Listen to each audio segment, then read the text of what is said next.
With the dark times of the Empire upon us and the fall of the Jedi Order, it's my responsibility to keep the files of the great Jedi archive safe and in good repair in the hope that one day the dark side will be defeated and balance returned. Holocron File 1, Jedi Archives, Republic Era, Subject, Commander Cody. I'm Commander Cody, your new boss.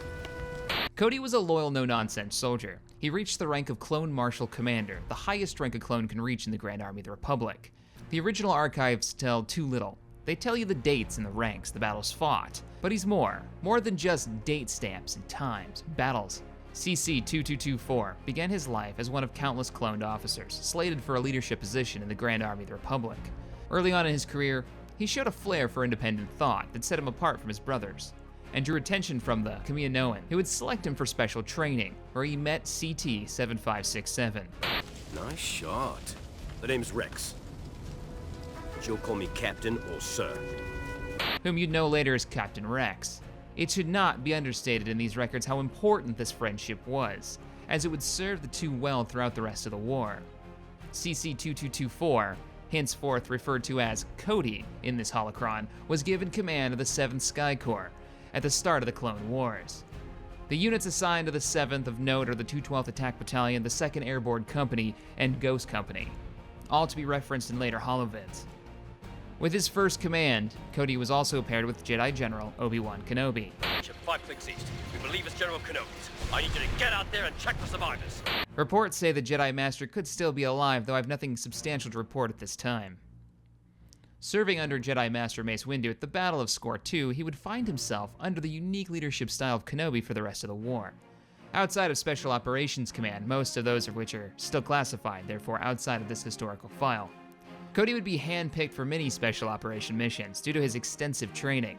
Early on in the war, he was pulled from active duty and put into an experimental training regiment headed by ARC Trooper Alpha 17.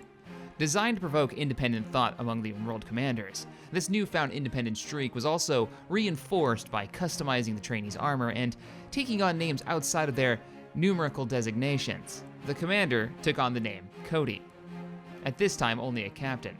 Through loyalty, quick tactical thinking, Cody impressed General Kenobi, who recommended the trooper for promotion, eventually going so far as gaining the rank of Marshal Commander.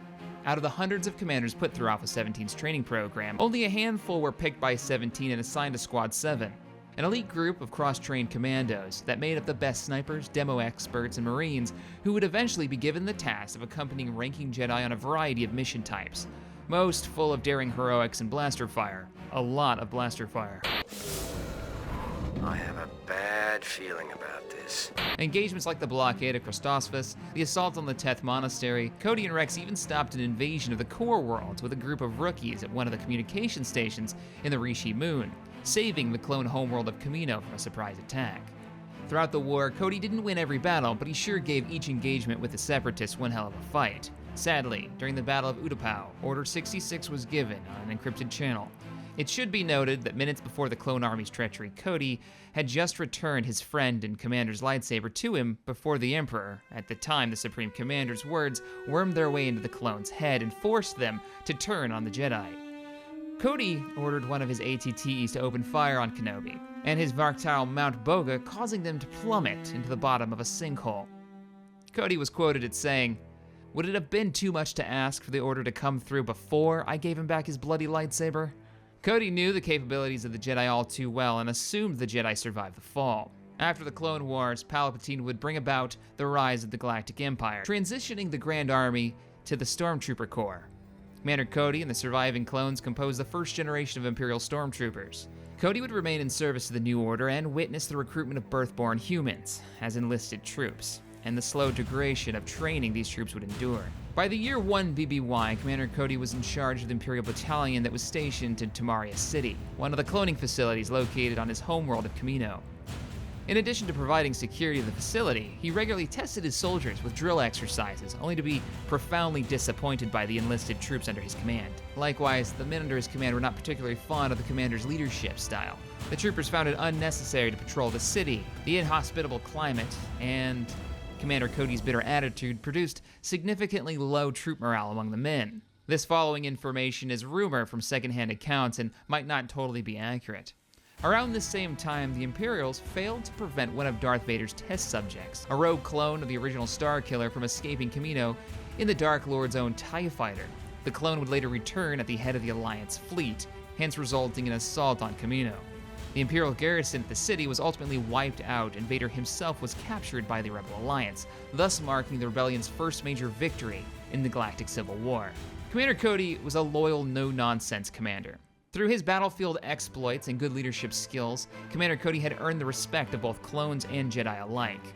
Cody was a cautious trooper, a brilliant strategist. He had often teamed up Commander Rex and enjoyed a very tight friendship with him that saved his life more times than, well, anybody can count. He possessed excellent close combat skills. It's commanders like him that the Alliance could really use in these dark times. I've got many more holocrons to work on. What should I do next? Imperial armaments? Captain Rex? Jedi combat forms? There's so much data to record in so little time. Who would have thought I missed the days of the Clone Wars?